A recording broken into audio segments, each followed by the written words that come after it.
So just reading through the comments, it looks like a lot of positive comments, which this being YouTube, I guess is somewhat shocking. Somebody named K Chicken writes, and I quote, "Dude, this is sick. Please make more content.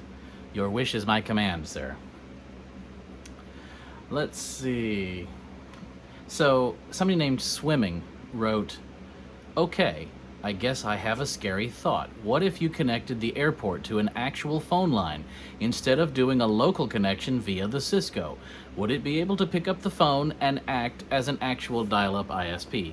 Yes, actually the purpose of what it's doing is so that you could dial into your home Mac and use, I think it was called Back to My Mac or some kind of a system like that, so that when you were on the go, you could use your iBook, PowerBook, whatever you had, to connect to whatever Mac stuff you had at your house and grab your files. You know, this is before the cloud was even a gleam in its programmer's eye. There were, of course, ways of uploading files to sites, and you could purchase an FTP site and things like that. But by and large, it was much cheaper to just simply call your house from wherever you were, get the files you need, and do whatever you had to do with them. And then on the flip side of that, the airport would also act as a dial-up internet provider. So let's say it's fantastic you've got Wi-Fi in your house, but you don't have broadband, you don't have cable, DSL, fiber, whatever was available at the time. The airport could be configured to dial out to an internet service provider and share that internet connection both as a wired router and as a wireless router. So it's really an interesting piece of technology that certainly filled a niche at a certain period of time where it was very useful. Ultimately, if you still can only get dial-up service, this particular router would be a really good idea because it's almost a zero config. You can purchase old Macs on the cheap all day long, and to use it to configure it if you wanted to. You can use the Windows configuration software, so you don't even need a Mac to configure it. It can also share a printer via the USB port, and so it's still a useful Swiss Army knife network device. Is it particularly secure? Well, no, but if you're only using it to share a dial-up connection for wired clients anyway, just turn the Wi-Fi off, that's a thing you can do. All right, so Windows Surfer 2003 King writes, "Love the video, keep it up." Well, that's what I'm hoping to do with this one. I know it's pretty long, but there is a shortage of quality content on YouTube. Too many people asking you to smash buttons and things and whatever. I just do this for fun. I go to work all day, I sit in front of a couple of rectangles and I do my work, and then I come home and sit in front of some other rectangles and try to solve ancient puzzles. So, let's see. Ken Zito writes, "I was kind of hoping to see you demo the Apple Airport doing the dialing up of the internet to serve Wi-Fi clients like the iBooks. Always been curious about that functionality of that device. Did it make sounds or dial up silently, for example? And did the airport have the ability to share the dialed up internet with one or more Wi-Fi and LAN clients?" So I don't know if it made noise. We will find out. That's going to be a future video.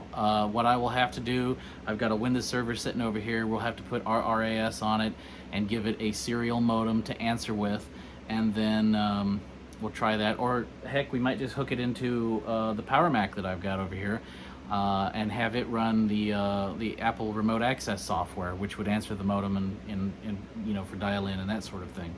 So there's a couple of ways we can approach that problem. That'll definitely be a future video when I get more time. Time is something you don't have any more time once you get married, but you really don't have any time once you have a kid. So it's just one of those things.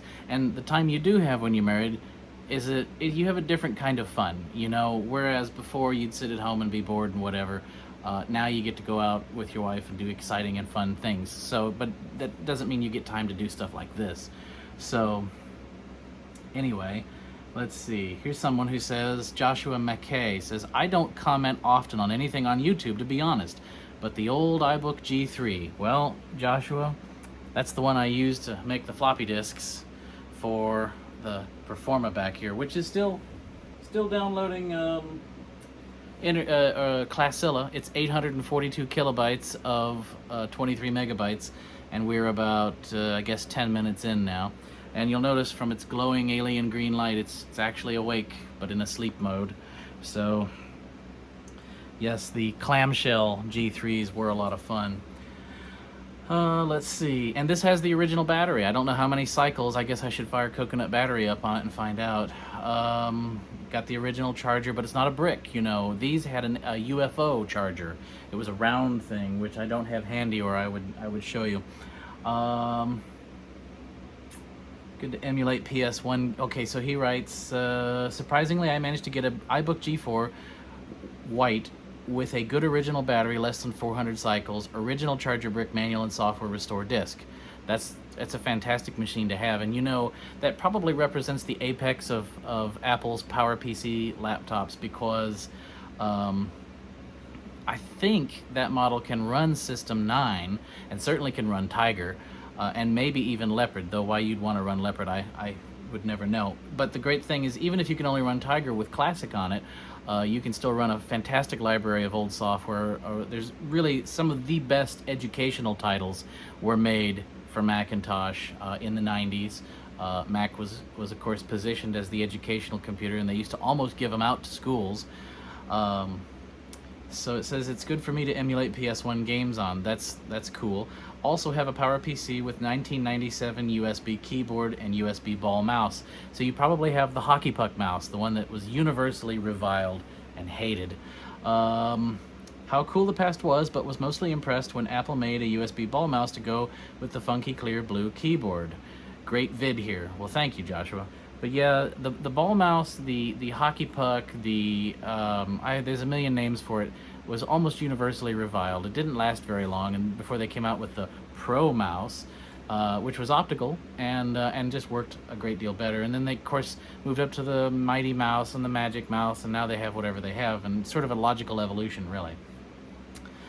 Just Larry says to turn the volume up. Well, it's as loud as it can get. Hopefully you can hear me. Here it is. Cynical Dolphin writes, imagine having to wait minutes to download a low-res naked picture. Yeah, that was a thing. Paul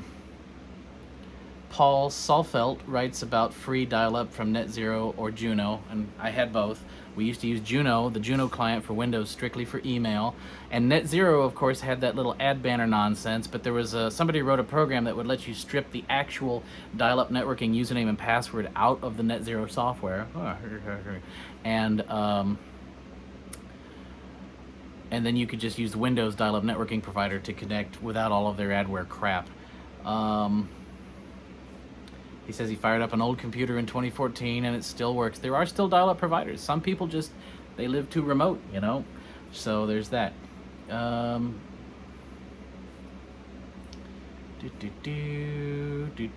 Somebody, Angel Z179 writes, it's odd that dial-up still has their services existent. Well, and to be fair, I'm not leaving the house with this. Ordinarily, you dial up to an internet service provider somewhere else and go out over the internet, but everything is kind of here. I'm dialing up to my fast cable internet connection, if that makes sense.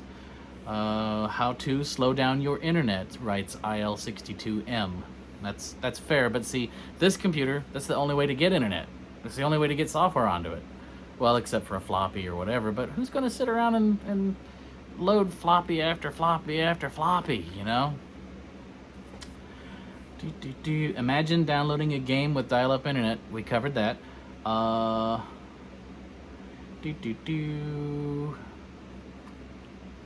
Please don't give that junk to your daughter. No one needs to experience that, writes Nick Peluso. Nick Peluso, are you my wife? Let's see. Dmitry Romanowski writes, connects via dial-up, calls a floppy slow and archaic. Well, a floppy is slow and archaic, buddy. Why does Internet Explorer look so cool on Mac OS and so bad on Windows? If only I had an answer. Oofingberg.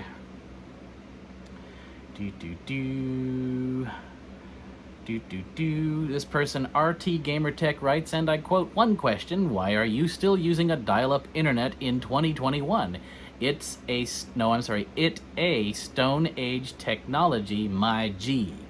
Well, because this computer can't get stuff any other way unless we go floppy or CD, floppy, CD.